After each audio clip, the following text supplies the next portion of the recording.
पिछली वीडियो में मैंने आपको बताया था यदि आप किसी दूसरे राज्य में शिफ्ट होते हैं और अपनी बाइक को भी वहाँ पे ट्रांसफ़र कराते हैं तो आपको किन किन पेपर्स की ज़रूरत पड़ेगी।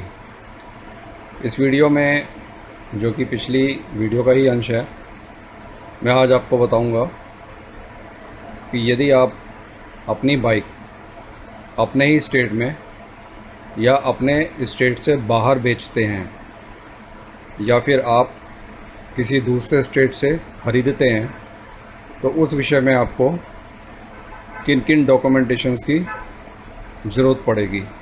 तो चलिए मैं आपको समझाता हूँ कौन कौन से डॉक्यूमेंट्स हैं जो आपको रिक्वायर्ड होंगे। सबसे पहले मैं यहाँ पर आपको एक सलाह देना चाहूँगा कि यदि आप किसी बाइक ओनर से कोई बाइक ख़रीदते हैं या किसी दूसरे स्टेट से बाइक ख़रीदते हैं तो सबसे पहले उसके कागज़ का पूरा होना बहुत ज़रूरी है। अगर कोई भी वस्तु करोड़ों रुपए की भी है और कागज़ में अगर वो नील है तो उसकी वैल्यू भी नील है।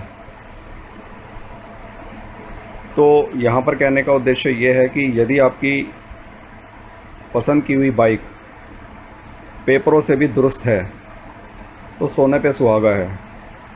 और दूसरी बात, आपको उस विषय में ये भी जान लेना चाहिए कि जो बाइक आप ख़रीद रहे हैं वो बहुत ज़्यादा ओनर्स के पास ट्रांसफ़र नहीं होनी चाहिए, यानी कि उसका ओनर या तो एक हो या दो हो या तीन। वो जितने ओनर से ट्रांसफ़र होकर के आई होगी उतना ही सरदर्दी आप लोगों के लिए बनेगी। तो पेपर्स वर्क में कम से कम हेडेक लेने के लिए फ़र्स्ट ओनर या सेकंड ओनर की ही बाइक ख़रीदें। चलिए अब मुद्दे की बात पर आते हैं। ओनरशिप ट्रांसफ़र करने के लिए आपको सबसे पहले फॉर्म 29 की ज़रूरत पड़ेगी, जिस पर लिखा होगा form of notice of ownership of motor vehicle. इसमें ओनर को साइन करना पड़ेगा जिसकी बाइक है, और उसकी 2 कॉपीज़ उसको सबमिट करानी पड़ेगी। इसके बाद आता है फॉर्म 30, जिस पे लिखा होगा report of transfer of ownership of a motor vehicle. इसमें दोनों पार्टीज़ साइन करेंगे और यह एक इंटीमेशन होगा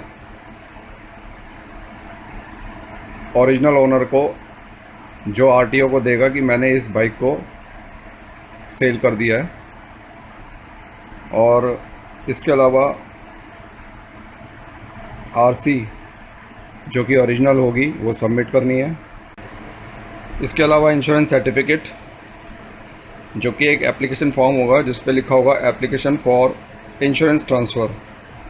उसके ऊपर आपको पॉलिसी नंबर और व्हीकल नंबर और चेसिस नंबर ये सब फिल करके जिसको आप सेल कर रहे हैं उस पार्टी के नाम ट्रांसफ़र करना पड़ेगा, और अपनी इंश्योरेंस कंपनी को भी अपडेट करवाना पड़ेगा।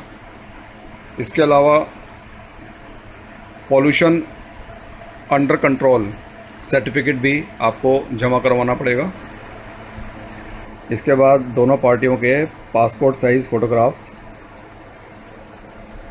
अगला है पैन कार्ड। पैन कार्ड नहीं है तो फॉर्म 60। यहाँ पर पैन कार्ड इसलिए लिया जाता है कि आपके साइन को मिलाया जा सके, जो ओरिजिनल ओनर है उसकी जगह कोई और साइन मार के ना भेजे। तो इसीलिए उसके डॉक्यूमेंटेशंस को क्रॉस चेक किया जाता है पैन कार्ड के थ्रू। और चेसिस का पेंसिल प्रिंट, आप फॉर्म 29 में भी चेसिस प्रिंट ले सकते हैं।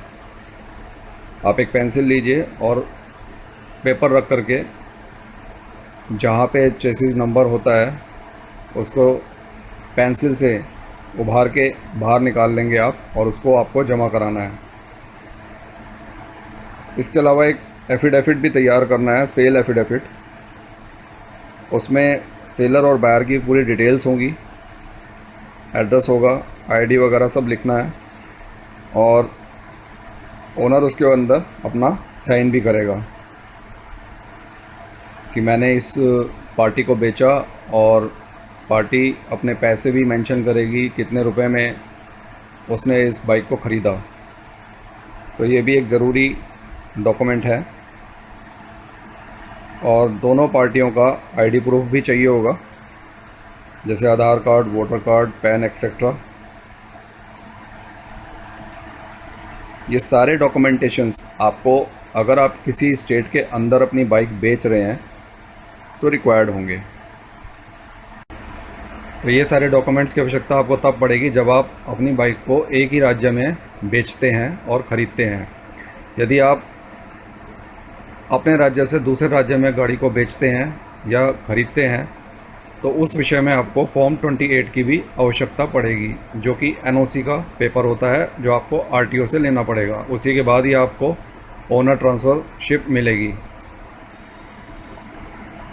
फॉर्म 28 जो कि लिखा होता है form of application for no objection certificate and grant of certificate. इसकी 3 कॉपियाँ ओनर को जमा करानी पड़ेगी और उसके साथ चेसिस नंबर भी इम्प्रिंट करके देना पड़ेगा। तो फॉर्म 28 एक अलग डॉक्यूमेंट है जो इसके साथ जुड़ेगा यदि आप अपनी बाइक को दूसरे स्टेट में बेचते हैं, बाकी सेम है। तो इस तरह से देखा आपने bike selling for another state और bike selling within the state. Process सिर्फ 28 फॉर्म नंबर का ही अलग है, बाकी सब सेम है। तो इस वीडियो में इतना ही। अगली वीडियो का इंतज़ार कीजिए, उसमें मैं आपको एक और टॉपिक के साथ बनाऊंगा कि यदि ओनर की डेथ हो जाए तो आप कैसे ट्रांसफ़र कर सकते हैं। और अगर आपको कुछ पूछना हो तो आप कमेंट बॉक्स में पूछ सकते हैं। और इस वीडियो को देखने के लिए धन्यवाद।